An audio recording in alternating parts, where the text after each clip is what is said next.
Hello friends, आज मी तुम्हाला थोडासा वेगळा टाईपचा ब्लाऊज दाखवणार आहे. हे जे कस्टमर आहे ना, हे कायम माझ्याकडून असाच ब्लाऊज शिवून घेतं. हा बोटनेकचा ब्लाऊज आहे. फ्रंट गळा थोडासा खाली आहे, पण बॅक पूर्ण वरती आहे. आणि याची जी चेस्ट आहे ती 40 इंचाची आहे आणि स्लीव्ज आहे ती 10.5 इंचाची आहे.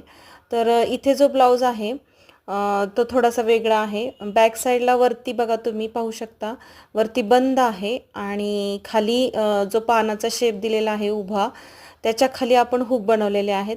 त्यांना कायम असेच ब्लाऊज लागतात. फक्त मधला जो शेप असतो तो ते वेगवेगळ्या तयार करून घेतात माझ्याकडून. यावेळेस पान आहे. बॅक जो ब्लाऊज शिवला तर त्याला गोल केला होता, एकदा डायमंड केला होता. पण पॅटर्न हाच आवडतो त्यांना आणि ते हा ब्लाऊज आहे तो वरून वेअर करतात त्या. कारण मध्ये बंद असल्यामुळे त्यांना ब्लाऊज म्हणजे आपल्याला नाही जमत, पण त्यांना ती सवय लागलेली आहे. ते बंद असलं तरी ते अगदी छान ब्लाऊज घालता येतो त्यांना. तर त्यांना हा असाच ब्लाऊज लागतो. तर तुमच्याकडं असं कस्टमर आहे का ब्लाऊज शिवून घेणारं? मला कमेंटद्वारे सांगा आणि आवडला असेल तर लाईक करा. Thank you very much.